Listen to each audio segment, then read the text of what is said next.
Welcome back, everyone. Please take your seats. When I said we were going to start at exactly 10 a.m., I wasn't lying. It was quantum time. Is it 10 or 10:05? Quantum time. Thank you. One person applauding. Okay, it's gonna be all right. Well, you'll know more by the end of the session then. Welcome back to session 2 of Caltech Seminar Day 2023, and our first of 2 panel discussions for the day. It's called Our Quantum Future. Quick reminder about Slido. We're now in Caltech 2, second session. It's a different QR code. Please keep your questions going in there. Okay. Advances in quantum science have already led to remarkable technologies such as lasers, MRIs, and the ability to pack billions of transistors onto a single microchip. But these technologies barely scratch the surface of how quantum theory has altered our view of what's possible in the universe. Our Caltech experts will be discussing the challenge and promise of quantum technology and the potential for powerful quantum computers, unhackable encryption, and astonishingly precise measurement devices. We have 3 folks on this panel today. Rana Adhikari, PhD, Professor of Physics, Caltech. Quick intro. Born in Ohio to immigrants of West Bengal, India, Adhikari earned his BS in physics in 1998 at the University of Florida, followed by a PhD at MIT. He then joined Caltech, first as a postdoctoral researcher for Caltech's LIGO project, LIGO, Laser Interferometer Gravitational Wave Observatory, leading to a subsequent professorship here. He's also been an adjunct professor at the International Center for Theoretical Sciences at the Tata Institute of Fundamental Research in Bengaluru, India, since 2012. An experimental physicist with interest in fundamental physics, including tests of gravity and quantum mechanics, Rana's group focuses on techniques for precision measurement as related to gravitational wave detection, measurements of short-scale gravity, and bounds on quantum mechanics at the macroscopic scale using precision optomechanics. Next will be Fernando Brandão, PhD, who's Caltech's Bren Professor of Theoretical Physics and head of quantum algorithms for Amazon Web Services. His academic work has included a BS at the Universidade Federal de Minas Gerais. I'm practicing my Portuguese because that's in Brazil, and followed by postdoc work in graduate work at Imperial College London. Fernando Brandão's quantum information science research explores the interplay of physics, computer science, and mathematics to study the role of quantum mechanics in computation and information transmission. He's also interested in the application of tools and concepts of quantum information to other branches of science, such as quantum many-body theory, complexity theory, and thermodynamics and statistical mechanics. In recent years, he's been exploring several directions in entanglement theory, something I think we'll be hearing a bit more of.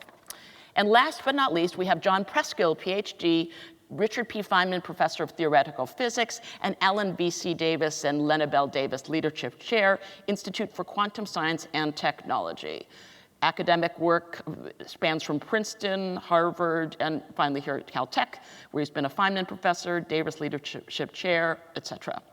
As a theoretical physics, topics of interest to John Preskill have included the connections between particle physics and cosmology, properties of topological defects, non-perturbative phenomena in quantum field theory, and quantum aspects of the early universe and black holes. Since the mid-1990s, his central interest has been in the theory of quantum information, quantum computing, and quantum error connection. If you're starting to feel a little fear over some of the terms that are coming out, which we'll learn in the Fear Lab later, don't be alarmed. He's also part of a fantastic 6-minute animation, which is a cartoon, which is an introduction to quantum computing.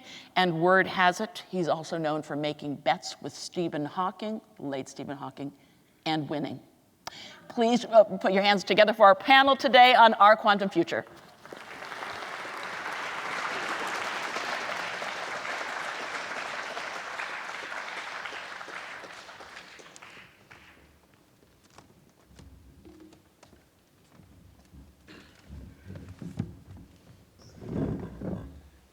Well, hi, everybody.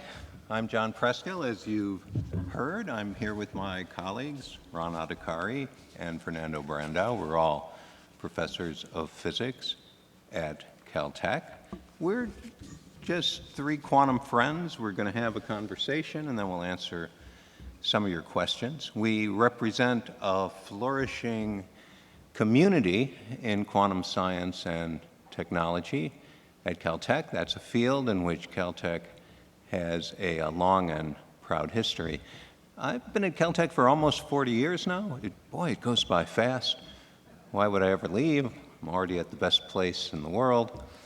I started out, as we just heard, working in theoretical particle physics and cosmology, but since the 1990s, I've been excited about the possibility that if we can build quantum computers, we'd be able to solve problems that we couldn't otherwise solve with our conventional computers, and we hope that will eventually have a big practical impact on the world. But as a physicist, I'm also excited about how the development of quantum information science opens new frontiers of theoretical physics, that our ideas and our technology offer us with new opportunities to study the way nature behaves. We can study very complex systems of many particles strongly interacting with one another, and that means we can study phenomena that have never been accessible before, which should open up opportunities for discovery, which actually are starting to unfold. Now, Rana, I had you pegged as a classical guy because you've been chasing gravitational waves all these years. So why are you sitting at a table with the quantum boys? I was wondering the same thing. I think I was not a quantum believer when I first got here. I thought it was a lot of hype.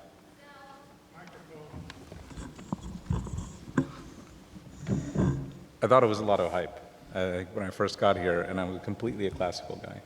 And I'm a recent convert to the quantum faith, I think. And the way I think about it is that people who are still thinking about just doing classical measurements, it's a little bit like trying to do experiments without electricity. And it's sort of living in the past. And nowadays, when you think about measuring something very carefully, you had better start thinking quantum from the beginning and all the way up. All right, that sounds promising. So, Fernando, I've known you for quite a while as a theoretical physicist par excellence. You prove theorems and such, but rumor has it that now you're trying to build a big machine. So can you explain how that happened? Yeah, so I've been working on quantum computing for 18 years, I think, since my master's in Brazil. Then I've been to many places and then joined Caltech 7 years ago. Less than John, but still feels a while already. And I'm a theorist, so I've been, my career so far was like thinking about what future quantum computers could do, what kind of applications you could run, how you can understand quantum entanglement better, that I think you'll talk about more soon. But then a few years ago, I started getting interested that, these experiments on trying to build building blocks of a quantum computer, they're getting more sophisticated, and maybe you're getting to a tipping point where it makes sense to start trying to scale up these quantum devices and really see what it takes to build our dream quantum computer that, we don't know when it's going to be ready, but that would potentially change science in a major way and even change society. And then some companies also started getting interested in building this technology, seeing the potential impact they might have. Many startups and also some big companies. And Amazon got interested in that 4 years ago. And then I joined this project, and after consideration by the company, they decided to start building a quantum computer here on Caltech campus. So there is Amazon Web Services, which is the cloud part of Amazon, the part of Amazon that provides cloud computing services to many other big companies. They decided to build the AWS, Amazon Web Services Center for Quantum Computing here at Caltech. And we started our project 2.5, 3 years ago, and we're trying to build these scalable quantum computers that, hopefully one day can change society. It's early days, as we'll talk more soon, but it's exciting to be here on campus, and Caltech seemed like the ideal place for having this, right, having this effort from Amazon for building up this technology. So you say building up. We've got a long ways to go, right? We have quantum computers now. They're small, they're kind of clunky, they're not very accurate. When you do an operation in a quantum computer, there's like a 1%, or maybe under really good conditions, 0.1% probability of an error. if we're going to run real applications, it has to be many orders of magnitude better, you know, a 1 in a billion, 1 in a trillion chance. Is that credible that we can cross that chasm? That's a good question. As John put it, we have to bridge basically 10 orders of magnitude, right, between the error rates that we have today on our qubits, our quantum bits, and our quantum gates, and where we want to be to run interesting applications that we know today. It's very hard to see how we could do that just like improving, you know, the lasers in the lab, right, or the microwaves in the lab, the microwave signals. But there is one idea which was introduced, I think, like 20, 25 years ago, theoretically, but only now is actually starting being tested experimentally, which is error correction. So error correction, we understand well, right, on modern technology. Whenever we store something on a hard drive, we actually use a little bit of error correction, right, such that if there is some imperfection there, we can recover the information. It turns out there is a more subtle way, but it's still possible to do that in quantum mechanics and for quantum computation. In the end, instead of having to bridge these 10 orders of magnitudes, we still have to improve maybe like an order of magnitudes, you know, in the precision of our qubits and our gates. But then if you can do that, we can just use redundancy. We use like more qubits that we build in the lab to encode one better computational qubits. And then we have a plan to get to these really very, very accurate quantum systems, which is something remarkable in itself, right, as part of science. But then that's the plan, to scale up this technology and build useful quantum computers. It's use error correction, which means you have to build pretty large quantum systems on the order like hundreds of thousands qubits, maybe millions of qubits, which is very daunting, but maybe possible. That's what we want to figure out. And improve a little bit, not a little bit, but like maybe just one order of magnitude, you know, the building blocks, and then we'll get there. So it's very ambitious, but it's something that we see as credible, at least. Yeah, some of us started thinking about quantum error correction a long time ago just because it's so intellectually enticing that we could make very complex quantum systems behave the way we want them to, but it's exciting to see that it's starting to become a reality, though we still have a ways to go. So Rana, you know something about ambitious goals that take a long time to come to fruition. People at Caltech were thinking about detecting gravitational waves like Kip Thorne and Ron Drever in the 70s and 80s. It took until 2015 for it to really happen. And actually, if you think about the theory side, you know, it was 100 years after Einstein's general theory of gravitation, which predicts gravitational waves, until they were actually detected. So are there some lessons there about how to pursue a long-term goal and eventually succeed? Yeah, I was thinking about it while you were asking this tough question to Fernando. I thought I was going to get one of these zingers. And how's this ever going to work? I think so. One of the main things is the existence proof. You know, if someone's done it once, then you don't have to worry so much that can I do it. So once it's been demonstrated, nowadays when we think about detecting gravitational waves, it feels a little bit like how can you not? Or they're happening all the time. I mean, how could you not see these things? You'd have to really mess things up. But I still, because I've lived through the transition, I remember how it was and what it took to do it. And before there was an existence proof, we were just kind of, I don't really want to say like searching in the dark, but we didn't really know what was the approach that was going to work out. And it needed this army of people all over the world trying out different ideas and talking to each other once in a while. Not too often, but often enough so that you could share mistakes and not repeat them too much. And eventually we all kind of converged on one thing that works out. But I think the lesson, if we think about how are we going to do this to make the really grand quantum telescope in the future, that has to be the kind of effort where you let curiosity drive you wherever you want, and then as the years go forward, you just have a lot of these results to pick from. And people have plowed all of the fields, so you kind of know where you can find treasure. But if you don't do that, then, you know, who's to say what's the right path or what's the wrong path 20 years ahead of time? So maybe LIGO was a little different in that respect, although it was very ambitious. What you needed to do was fairly clear early on. It just seemed really technically hard. Yeah. But some of these other goals, we really need to do more exploration to figure out even what to do. I think so. And when it came to the side of bringing something quantum into the sensing in LIGO, it was as you say, a completely classical thing.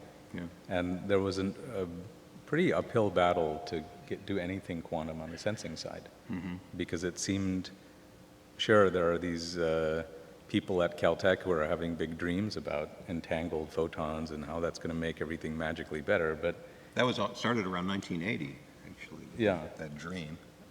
Yeah. and I think even when I look back at those things, it feels like that was a really brave direction to go in. And it took more than 20 years before we started to see some practical results from that kind of thing. And now you would say, oh, it's just put these things together and you get it. But at the time, it was a dream with no proof that it could be done. Yeah. So Fernando was talking about building a computer that can do amazing things. You're talking about new measurement strategies that can be much more sensitive to the way we've done things in the past. And quantum information science and technology is fairly broad because it encompasses that and also other goals like networking together quantum devices. There are intellectual themes that span those different application areas. And one important one is what we call quantum entanglement. That's the word we use for the characteristic correlations in a quantum system among the parts of a system, which are different than and in a sense stronger than the ones that occur in ordinary systems. Actually, just last fall, the Nobel Prize in Physics recognized the experimental validation of that phenomenon of quantum entanglement, which is different and stronger than classical correlation. Our alum, John Clauser, was one of the recipients of that prize. But when it comes to thinking about the future of measurement, what can we envision that by mastering quantum entanglement we can do, in your opinion? Oh, it's vast. I think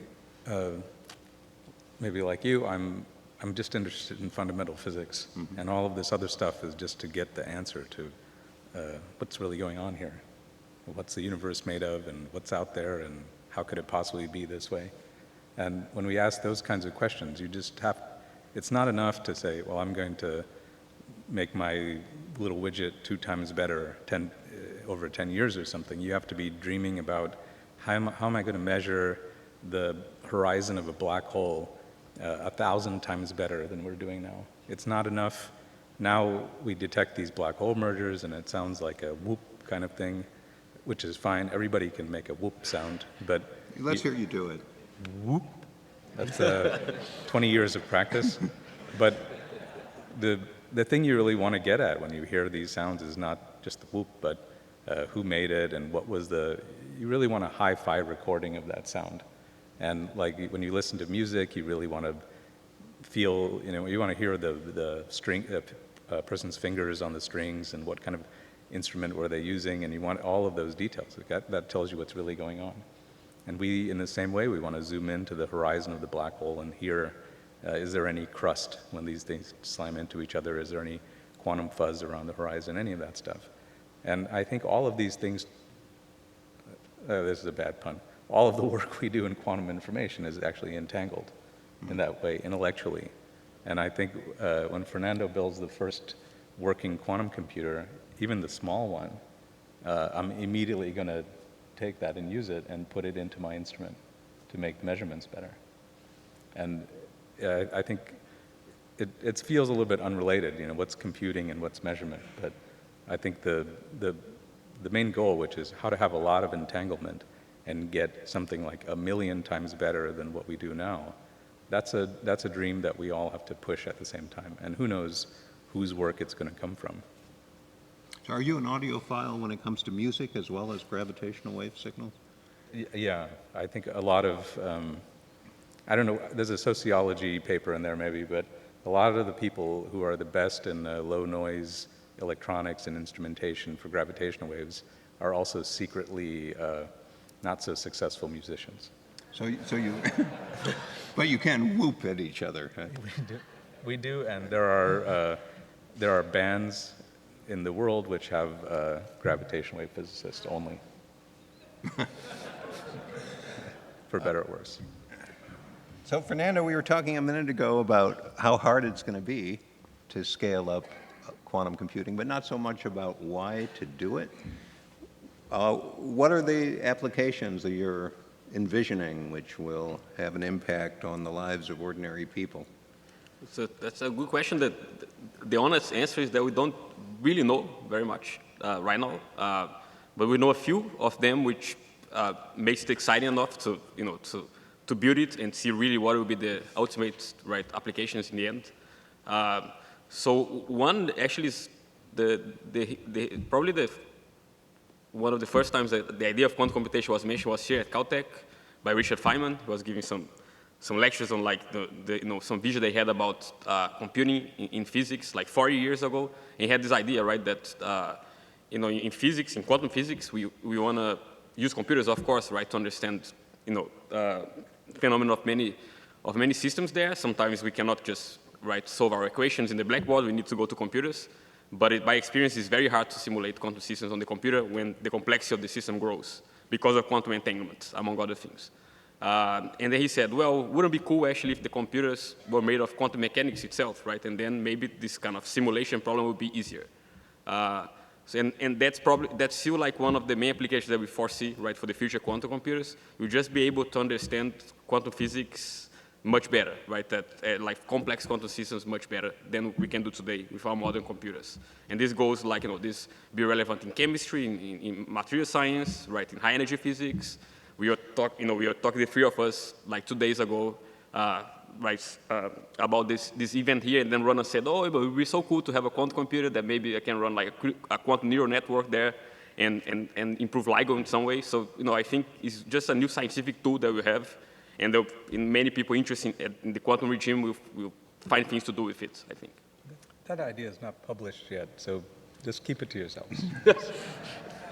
Sorry, Rona. Yeah. Don't tell anybody. I guess the truth is we really need quantum computers that we can run applications on in order to understand what they're capable of. And we're not quite ready to do that yet, but we're getting there. That's right. Yeah. So it's I like to say, so I like to think about quantum applications, right, and as part of my research. And I have to do in whiteboard, right, with colleagues. We write equations, we try to solve them, we prove theorems, as John said, because that's what we can do today, right? And I like to say that my dream is that one day I'll become a computational physicist, right, where I have a quantum computer and can just have some idea of a quantum application, a quantum algorithm, and I just run on it, see how it goes, right, and then and that's how computer science is done today, right? A lot of heuristics, you just try, you see it works, and you move forward. And it'll be great to get to the same, right, like regime with quantum computers one day.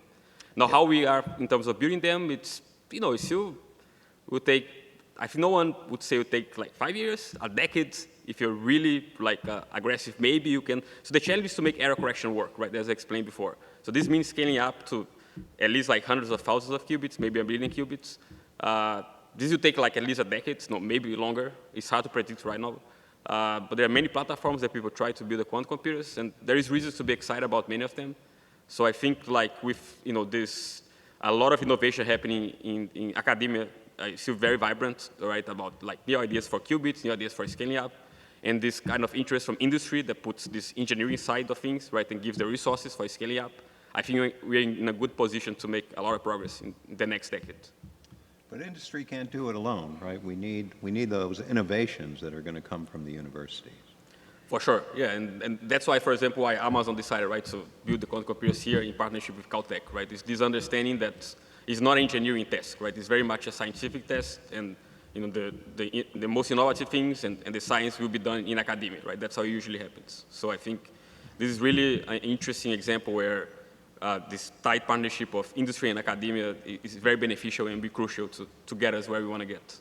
So we are all professors. In addition to being researchers, we are educators, and we're all proud of the young people who came through our groups and then went on to become scientific and technological leaders. We like to think they take a little bit of the Caltech spirit with them when they leave, which helps them succeed in their later lives and careers. But what's so special about Caltech, in your opinion, Rana? There are a lot of great universities. Is there something that we have here that just isn't duplicated elsewhere, in your opinion? Yeah, I think it's a. So occasionally I think about moving elsewhere, but when I see some other campus that has a nice beachfront or something like that, and I think, Is that also a secret that you're thinking about moving? I'm not thinking. Oh, okay. The thoughts occur to me sometimes, and sometimes they're not good thoughts. But then I say, it's another entanglement kind of thing. But one of the best things about Caltech for me is that we can walk around outside and sit outside a lot. Mm-hmm. And while we're doing it, the greatest expert in the world in some kind of area will just wander by with a cup of coffee, and you can say, hey, I had a question about something, mm-hmm. and sit down and just have a talk like that. And people are so generous with their time and their lab facilities and efforts and skills that I can't imagine doing any, if I moved to some other place, I just wouldn't be successful, because I'm now kind of hooked on this thing that I can go to the electrical engineering department and get nonlinear optics that I needed, or I can talk to the radio astronomers and figure out how to do electronics correctly, or talk to someone in the control systems department who knows how to control nonlinear things with machine learning and things like that. I would never get that in a larger place where I wouldn't run into people all the time. So part of it is small size, part of it is the weather, part of it is the coffee. Put it all together. Put it all together. Yeah, I think it's, and the students are, I just find amazing. Some of the, especially the first year students, they come in, they got the excitement, and I get excited, I'm excited because they're excited. Mm-hmm. And occasionally, I think of a great student we shared, Kevin Kunz, who was an undergrad. He worked in my lab on lasers. You stole him from me. He worked in quantum information for a while. Then he worked with Sean Carroll on cosmology, and then I grabbed him back after grad school. And so what a great orbit he made in his career. And he makes use of all that background in his creative thoughts. That's my impression. Yeah, yeah. And that's the kind of students I love to have who've orbited around. So what do you think, Fernando? Why, if you're going to develop quantum information science, why is Caltech the right place to do it? Yeah, I think it's something, from the beginning, why I wanted to work on quantum computing and quantum information science it's so multidisciplinary, right? So it's really, we need mathematicians, we need physicists, we need theoretical physicists, experimental physicists, we need computer scientists, right? Engineers, everyone coming together, right? To try to both build the technology and really explore, what is the impact of quantum computing in physics, in chemistry, right? And other sciences. And I think, Caltech is really, since I moved here, I have collaborated people from the chemistry department, right, from electrical engineering, from physics, of course, so from experimental physics, like many different platforms, and this is kind of a small village, right, feeling that Rana was saying that Caltech has is ideal for when you want to do this kind of multidisciplinary work, right? And Caltech has this great tradition in quantum computing, right? So John, as one of the pioneers of the fields, have been doing this for 30 years? Almost, right? Yeah. So, and Caltech has been, like, if you just look faculty in quantum computing, theoretical, right, on the theory side, everywhere in the world pretty much, like, they were here at some point, postdoc, right, in the top places. So Caltech has this, great tradition in quantum computing. It has expanded in recent years, the number of faculty working on quantum computing, quantum information is growing. So I think it makes a very exciting place for developing research in this area. Yeah, I agree. Sometimes we think as science advances, it splinters more and more into specialized fields that don't interact with one another. But my experience here has really been the opposite, that as our understanding advances, I have more in common with people in computer science and chemistry. And it wasn't part of my training, but I can learn a lot from interacting with those people. Caltech has very ambitious plans in quantum science and technology. To succeed, we need a lot. We need people, we need facilities and resources. We have been extremely successful, I think, in recent years in hiring brilliant young people to our faculty who have an interest in quantum science and technology across many different departments in physics and applied physics, computer science, material science. engineering, chemistry, and as we've been discussing, it's fascinating to have the opportunity to interact across those disciplinary boundaries. But we also need facilities. So where do you see that going, Rana, in the next couple of years? What are we going to have here that'll help us propel the field? I think that there's several things, but I guess I'm hooked on this entanglement thing. So Yeah. I think one of the really important things, which sounds a little bit silly, but people have got to interact more, and the right combinations of people have to run into each other more often. And a little bit of, in the introduction you heard, I was at MIT before, and that is really a one-dimensional campus. And so that's not a psychological statement, it's just geographically, it's kind of in a line. And One long corridor. it's one long corridor, and you just like traverse back and forth, but it's not the geometry that we have on the Caltech campus where you're kind of running into each other. And it spurs so many new ideas that I always wanted to make that more and more. And one of the things that we are working toward is having a Center for Precision Quantum Measurement on the Caltech campus that will bring together people who are doing experimental work and design work and algorithms and thinking about theory more broadly. And we don't, we're talking now, but it would be great to accidentally go by your office door more often and pop in and ask you questions and have my students talk to your students and that kind of thing. And when it happens, it's magical. When your postdocs come over to my group, it's a great infusion of brain power. We need to do that more. So I anticipate we're all going to be in that building. That's the plan. And every once in a while, I expect to see you stumbling by carrying a cup of coffee. That'll give me an opportunity to ask you a question. Well, beyond that, Fernando, what do you think we're going to need at Caltech to be successful in this field? Yeah, so as quantum information science, right, transition from like, science to engineering a little bit, right? You continue to and both have to advance together now. Caltech is also planning a quantum engineering center and a building together with it. And the idea there is to put together people from applied physics, from material science, from other parts of Caltech that think about quantum computing in a more in a more engineering structured way together to make innovation and this is, I think, it's pretty exciting, especially also going back to this Amazon presence on campus, right? This industry presence on campus. I think this will really allow us to move to the next step of quantum computing, where we want to actually build, right? Build on these ideas that were developed before on theory here and on small scales to really be on a bigger scale and a more industrial level and engineering level, I think. Things keep getting smaller, so quantum phenomena are becoming more and more important in a lot of settings in engineering. Increasingly, a bigger swath of engineering will be quantum engineering. I've just a thought as you were talking is, it's a tough engineering challenge, and as you say, you're working on the whiteboard and that kind of thing, but these days when we design classical experiments, we use classical computers to do it. And even people who design the next generation of classical computer use classical computers, use today's Intel chips to design the next Intel chips or something like that.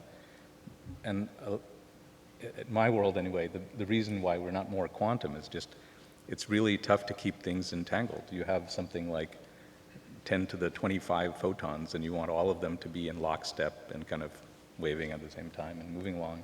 But the world conspires to not let you do that, and it disentangles the stuff. And I think for quantum computers, a lot of the challenges on the guts of it, the materials and how do you keep the things entangled. What do you think about this idea of using the first quantum computers to design the materials for the next generation of quantum computers? And then you could imagine some kind of exponential increase in quantumness. Yeah, I think it might happen, right? It's definitely one of the first applications that we foresee for quantum computers, exactly, right? On material science, they think about new materials and simulating some molecules which are very hard, right, on modern computers. And then indeed, maybe that's how we get the idea for the better qubits, right? For the better way to build the quantum computer, and we iterate from that, right? So when I talk about this kind of like 10 years time scale, maybe it's 20, maybe it's 30, who knows, right? To build this first generation of error-corrected quantum computers that we know they can run some interesting applications. This is really just the first step, right? If you think about modern computers today, they have hundreds of billions of transistors, right? And of course, one day we want to have hundreds of billions of qubits as well, right? But the ideas that we have today will not get us there, right? So as Rona was saying, I hope these like early quantum computers, which are already very exciting, can help us to really design these very futuristic quantum computers, right? That right now we have no clue how to build them, but that one day we want to be there. It took decades of materials research to get where we are now, where we can carry computers around in our pockets, and even more exotic materials will be needed in the future. So we're going to take some questions, but before we do, very briefly, let's just talk about the future. Fernando, you haven't quite told us how long it's going to take to have a quantum computer that we're all going to be excited about using. You want to stick your neck out? How far away is that? 1 digit of precision. I was going to say, I hope it's closer to 10 years than 100 years, but then okay, so look, I think it's like it will be 10 years is really pushing. It's probably not going to happen, right? I think 20 years, it's I feel good about it. I think it's something that is going to happen definitely, like in the next couple of decades for this first generation of computers, right? And then we have to go from there. Well, fortunately, I'm still a young man, but I better stay healthy. Stay healthy. Yeah. Want to use a quantum You have computer. yeah. So, Rana, what's the dream? If we can really entangle all those particles you were talking about, what do you think is going to happen? I think we'll use it to answer all of the questions we have about fundamental physics, and then find new questions. So we'll, not only find out what's up with the black hole horizon, and is it smooth, and as Einstein would say, or is there some sort of funniness going on? Do we have a vast sea of bubbling wormholes appearing around the edge of the black hole, or is there some other kind of crust we've never imagined? Is space-time empty like we think it is, or is it more like a fluid which has prismatic effects, or is there some sort of exotic nature of space-time? And who knows, we might even figure out why all the particles have the masses that they do. Well, yeah, I'm aligned with that ambition. I've, been interested in fundamental physics since my start. And the big question for me is, what are the atoms of space? How does the geometry of space-time work at a fundamental level? And we don't understand that, but we have increasing evidence that it has a lot to do with quantum entanglement, that entanglement in some sense is holding space together. And if that's true, we should be able to simulate new types of space-time with our computers and in experiments we can do in the lab and probe the properties and get insights into how space-time works at a fundamental level. Whether that really happens or not, I think we can be very confident there are a lot of exciting discoveries ahead at the quantum frontier, and a lot of that's going to happen here at Caltech. So let's take a few questions. Absolutely. Thank you so much. Rana, you may have brought it up with your bad pun about entanglement, because for the first time, the top question is, drumroll, what's your favorite quantum superposition joke? Thank you.